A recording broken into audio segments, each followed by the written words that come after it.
Hello students, in this series of curriculum studies, I'm going to share with you certain principles of curriculum construction which should be kept in mind while developing a curriculum.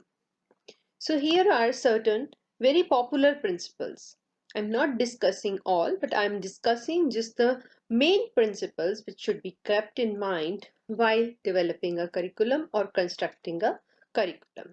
So the first principle is principle of child-centeredness. As we all know that all the curriculum at any stage for any kind of subject, for any kind of course, after all it is being developed for a student, for a learner. So you can say learner centeredness or child centeredness is the first and foremost principle which should be kept in mind, that by following this curriculum, is it okay, is it a appropriate curriculum, if this curriculum can fulfill the needs of the students, the interests of the, can it cater the interests of the students? Is it according to the capability of the students? Is it according to their capacity, their aptitudes, their attitudes, and their abilities of a particular age, grade, level, everything? So, if the needs of the children are satisfied through the curriculum, if the experiences and activities are planned in a curriculum as per the needs of the students, their age group, their level, then it is a meaningful curriculum. So, that is why each and every curriculum while developing, each and every curriculum developer has to keep in mind that pupil centeredness, learner centeredness, or child centeredness is essential principle to be kept in mind for the very first, on the very first stage. Then comes the community centeredness. After all, by following these curriculums, the learners have to be the part of the society. Ultimately, they are the future citizens who will cater the social society to the next developing stages, who will take the society to the next developing stages. So the social needs, the local needs of the learners should be taken into account. The curriculum should reflect the values of democracy, its ethos, and its main concerns of the country, of Indian community. These are the main concerns. Every curriculum should understand that the child is going to be a important member of the community, and this child has to solve so many situations, so many problems in very systematic way. So for the community, its coming social challenges, its needs, we have to prepare the learner for all those things. So curriculum should cater all these needs, and so that is why while developing a curriculum, this community centeredness should be kept in mind. Then comes the activity centeredness.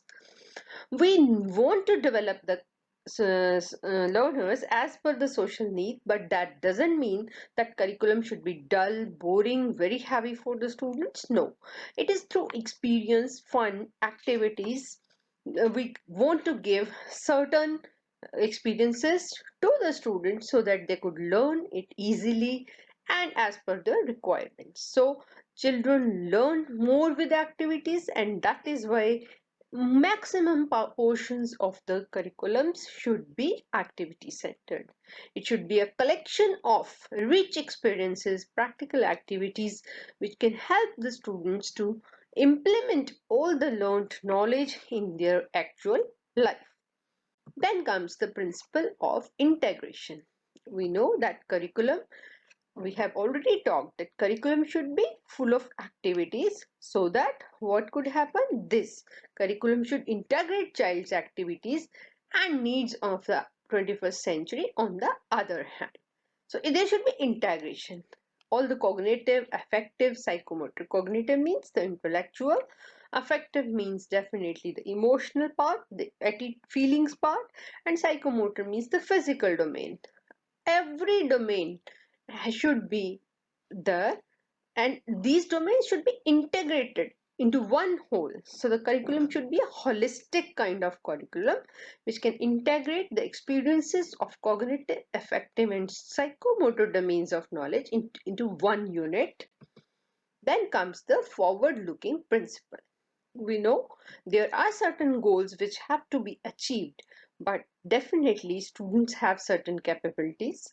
So forward-looking principles helps the students to develop a quality of foresightedness. Curriculum should develop such kind of attitudes that it should develop the capacity of adjustment in different circumstances of life in future. It should equip the students with the coming up challenges in the future, and students should acquire the ability to study and handle the real aspects of any situation.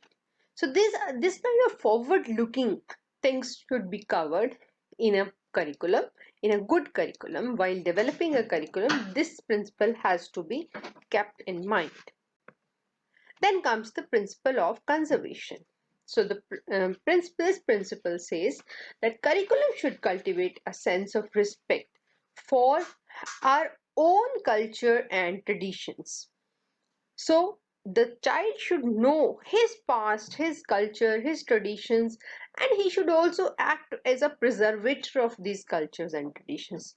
Though the dogmatism has to be relieved from the curriculum if it is there. If there is certain kind of gender bias, it has to be like removed from the curriculum. But certain things are there which are traditional, which are very cultural, which are very particular in Indian in nature, and that has to be transmitted to the next generation to kept our Indianness. So this kind of principle of conservation has to be kept in mind while developing the curriculum. Then comes the principle of motivation. Sometimes we see that everything is there in the curriculum, but it is not interesting in any way. It is not motivating us to learn effectively. So this kind of curriculum is also a burden for the students. So every curriculum, a good curriculum, should keep this principle in mind, that while developing this curriculum, the interest and motivation part for children should be kept in mind. It should satisfy the maximum needs of the children, as well as it should cover the wide range of subjects. Then comes the principle of maturity. The curriculum should not be a burden for the students. It should be suited to the mental and physical development of the pupils as per their age, grade, their regional requirements, their personal needs, their immediate social local needs. So we need to prepare the students from local to global level, but by keeping in mind the principle of maturity, definitely we need to develop such kind of curriculums. Then comes the principle for preparation of life. Definitely we are doing all this activity, educational activity. Maybe it is engineering, maybe it is doctorate, maybe it is scientist, maybe it is management, anything in the world. After we are preparing the learners, students for the life itself. So the curriculum should not be a burden.